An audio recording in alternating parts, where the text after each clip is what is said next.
So now that we're in, we can start with the important work. But first of all, before we start adding stuff, let's actually understand the dashboard first. How can you change everything and what can you change? So let's start with the left-hand side with the dashboard. Oh no, in fact, let's start with the top just to explain. WP will take you back to this back end of the WordPress site. If you hover over the actual site name itself, you can go to visit the site, and that will just take you to the front end of your site just so you can go and check when you're editing. This little markup here is updates. As you can see, it's got 2, which means I have 2 updates that I need to update, which we'll go through in a second.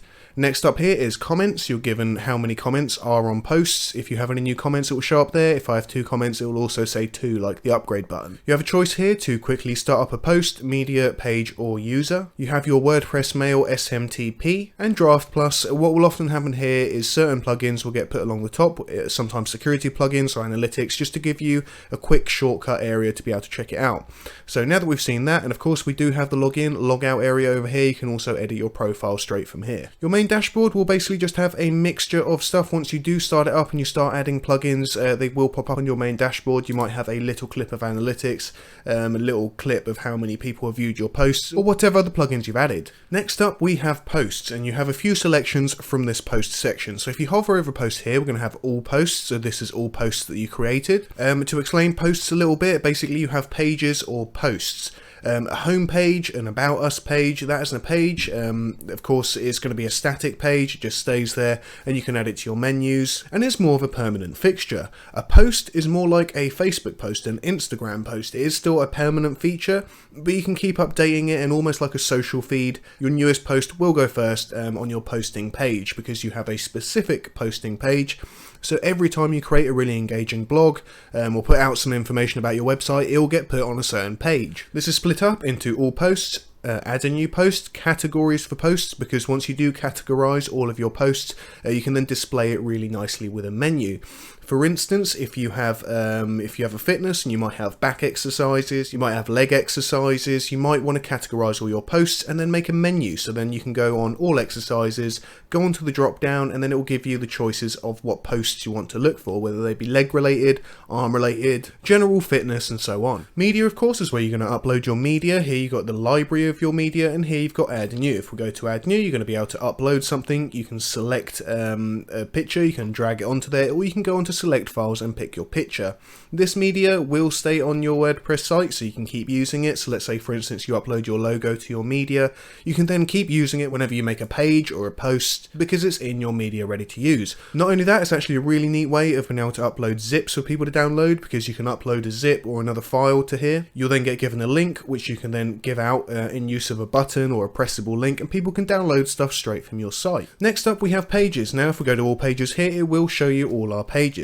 What I will do is I'm just going to completely get this back to blank, so we won't even have a home page, we won't even have a blog page, because we will be doing that in the process. What you will get is the sample page that it will start on, and also the privacy policy. This won't actually be published, but it's going to be ready to publish, just in case you need to make any changes. It's always good to have a privacy policy page. Adding new pages is as easy as going to add new, and we'll go through a lot more detail into adding pages and content a little bit later on in the course. Next up we have comments. If we go to the comments section, of course this is on the top as well, and it will let you know if you have any new comments. You will get the comments in here. As default they will start, so you have to approve them. You can set this to auto approve, however I really recommend you not doing that. What happens with almost every WordPress site is you get targeted by bots which will comment usually about vaping stores and other unrelated products, and they'll try and leave really dodgy links on the comments, so anybody reading your comments might press on their links. So make sure you're not approving posts that are definitely not made by human actual people. They do go quite far sometimes. They do make it seem really realistic, and you think, oh, this is a really nice post, but realistically if you read into it, it's very general. This could apply for almost any website, and that's why they do it. There will usually be a one little small link in there, and what they also want you to do is they want you to approve the comment. Once you approved it, a lot of the systems will then think for the next comment that it will pre-approve it. You can change this in the settings, and I really recommend having it that you have to approve every comment. Next up we have the appearance. Very important, because here you can change your themes, you can change the style style, widgets, menus, and other options. The top one here you're going to find is themes. Themes is where you can choose themes, and there are thousands of themes that you can choose from. You can simply go to add new, and then you can search through the themes. You can find pre-configured themes for what your website wants to look like. So for instance, you might want a business website, you might want an e-commerce website. So what you do is you just type it in, go to the popular ones and find one that will suit you. Let's say for instance, this one looks really good, this one looks exactly how you want yours set up. You could then use this theme. It might even come with some templates, so some already made pages. Let's just go on to preview here. It'll give you a quick preview of what it looked like. As you can see, this has got a lot of good ratings, which is something to look for, and also what it comes with. Now you can see a little preview of what it will look like on your page. Obviously we haven't actually got anything loaded up on the page, so you're not going to get a really good insight into it, and we will be going through themes later. Next up is customize. Now you can do this by actually being on the front page of your site, and then once you're logged in you can click customize there. But this will also customize your site. This is a little bit different to the back end where you create the pages and posts. This is more about how everything is displayed. So for instance here you can change the header, which is the top part, so all your website has the same header, and all of these sections can be different depending on the theme.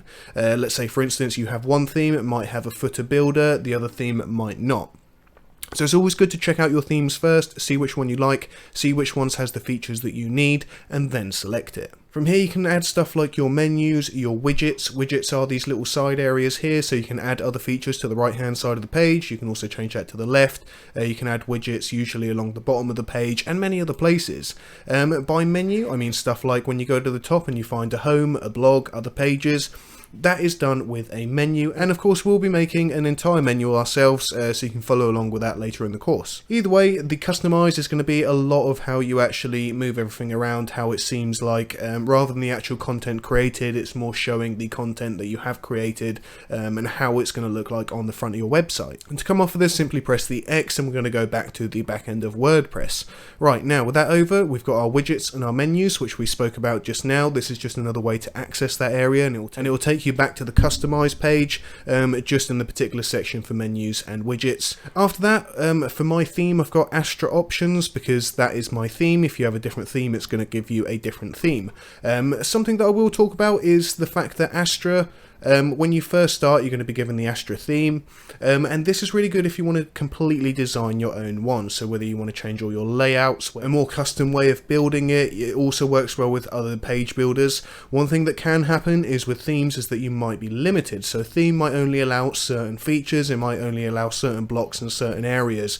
This is why it's always good to play around and also check out the Astra features and other page builder features first. As you can see here you have a ton of options here, from the WooCommerce, typography, spacing, layout options, blog options, and Astra's the one that you're going to be starting with basically. After that you can just change your theme accordingly. Theme builder I wouldn't suggest unless you actually know your coding. If you click on it you're going to see that it's bringing you to this part and it literally will tell you, heads up, you could break your whole site by doing this. This will be editing your theme but by code. So I'm just going to go back. We don't really want to mess with this unless you really know what you're doing. Next up, plugins. One of my favorite things because this is where you can create lots of different features for your site. You're going to be starting here with the general ones that you'll always get, which is Askimet anti-spam, which needs to be configured, Hello Dolly, a backup and restore option, a way for your WP file manager so you can access your files. This is especially good if you're not using cPanel, htaccess editor, and a WP mail SMTP plugin. Now to manage these plugins you can use this page. You can update them simply by clicking update now.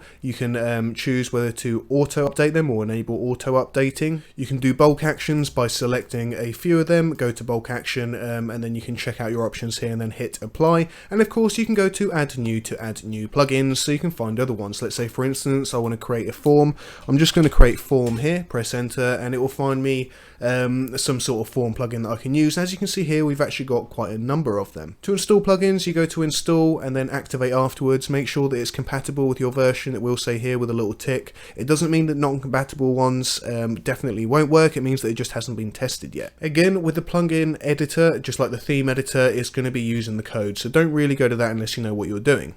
Next up, we're going to go to users. That's me as the user. Every other user that you have will come up here. You can change the permissions, change what they're able to do. You've got like administrator, moderator, editor, user, guest, and their role will appear here on the right. Once you click on add new user, you basically just have to put in their information, add their email, create a password for them, and then it will send it to them. They can then log in. This is where you choose their role as well. You can choose whether administrator, editor, author, contributor, or a subscriber. Each role will come with different permissions, so administrator can do everything, and editor can edit posts and stuff, and that's all a little bit different. So just make sure that you're not adding them with too high a power, because they could come and muck up your site. You have a tools option here which you can find. You can import, you can export things, you can check out your site health just to see if anything needs improvement. As you can see here, something hasn't been set up, and it will give you any other options, like if you've forgotten to update something that could be a security risk, so just make sure you stay up to date.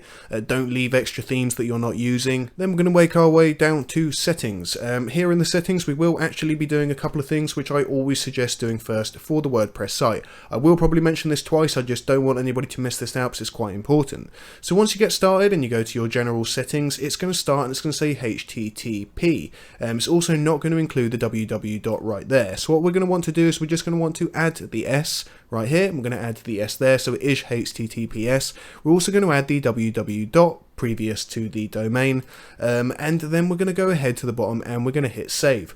Once it saves, it'll log you out and you just have to log back in again. However, that's how it will show when people search you. On the top bar there, it will show as www dot, and it won't just show as just your domain name without the www dot. It looks much more professional, and I suggest doing this in the first place. For writing, this is going to be if you want to set up an email mailer, so you can email something and then it will get put directly into a post. Reading's a very important one. This is going to be where you set up where your homepage and your post page is, so the link or the website always knows where it is. If you post a post, where does it go? It needs to know where the page is. If someone clicks the home button, they want to know where the home page is. So we'll get through that when we start creating some pages. Apart from that, you can choose how many blogs to show on that page. Syndication feed will show the most recent, and whether you want the full text or just an excerpt of that particular post. You can of course discourage search engines from indexing this page. However, I really wouldn't do that, because you want search engines to index this page. Once it's indexed, it's almost like they've got a record, so if anybody searches for something in that relevance, they know to send them to you because you're going to be relevant to that answer. Discussion is going to give you a lot of the comment setting here. This is where you can choose whether they have to be logged in to comment. For instance, if you want them to do that, you can check this checkbox here. Whether they have to fill in an email, show the cookies checkbox, whether you want to get an email every time somebody posts or a comment is held for moderation. And you've got lots of choices here. Even the avatar for people that have signed in, haven't chosen their own profile name, you can choose that all here and then go to save changes. Media settings. How do you want your default media to be displayed? I would suggest leaving this as it is on the default. However, you can change this, and then once you have, go ahead and save changes. Permalinks, very important here. Now, I would suggest, if you don't know exactly what you're doing here, is to go for post name. What the permalinks are is going to be / what it's going to be. So every time you do a post or a page or something like that, you realistically would want it to say / what the page name is, because it's going to be related to the post. So by doing that, you're going to get the page name put after the / So this bit is going to be part of the website. If you do a post saying my favourite dogs in the UK, that's where it's going to show. It's going to show the post name, so / my favourite dogs in the UK. You can make a custom structure here by using this part right here. So you can put a post name, you could put hours, minutes, seconds, post ID, category, and you can just basically add these to the list here. However, I'm going to stick with post name. It's a very good, easy general one to get started with. Once you've done that, go ahead and save changes. You can create a new privacy policy page. Of course, you have got one already, so it is selected here. You can select the one that they have pre-made for you, and then you can edit it. Once you've done that, you can click use this page, and that will be your privacy policy page. Always suggested to have one. It's also actually quite good for Google indexing. Now, last but not least, you're going to get your backup option here, where you can make a backup of your site, and I do suggest doing this regularly. All you got to do now is simply click the backup now. It'll give you all of your database documents, plugins, files and folders all down here, and you can simply just download them as a zip to your folder and keep them just in case anything were to happen. We're not going to enable the editor because we're not going to be needing that. We don't need to code anything. We're then going to move on to the WP mail. This is going to be if you want to set up a a way, or a mailer basically, because at the moment when you get an email with your domain or with your WordPress, it's configured, but it's not configured greatly, and it doesn't always pass through some security things, and it will get put in spam. By connecting this to something like, for instance, Sendinblue, it will then get sent from your email, it will get sent to Sendinblue, and then securely back to where it's supposed to go to, meaning that it will end up in people's inboxes rather than in people's junk. WP File Manager, as you might assume, is all your files. You can access everything in here just like you would do in cPanel, you know, everything basically from your plugins, your WP admin content, sitemaps, and everything like that can be accessed here. Now again, I just want to run over the customize option one more time. So if we just go to, in fact, let's do it the other way. So let's go to the front of our page and let's find customize that way. We're going to go to customize. And again, this is a way of editing not just the back end like we were before, but the front end. You're going to get stuff from the site identity, which is quite an interesting one. You can add your site logo, site icon, and that will display on or next to your domain. Widgets will always display on the right area here. Widgets will display on the area that you have for your widget area. So obviously you can move this. Usually with Astro you can choose the left, the right, the bottom. With certain themes they might just have it set to the right side, or of course you can choose to use a full page width and take out the widget area that I currently have here on my right altogether. So that's pretty much everything explained on your dashboard. So next up, we're going to go ahead to what different page builders you can use, because it's quite important to know what page builder will work best for you before you start doing it and before you have to start switching. Potentially you might prefer another one after you get started, so it's always good to take a little look first.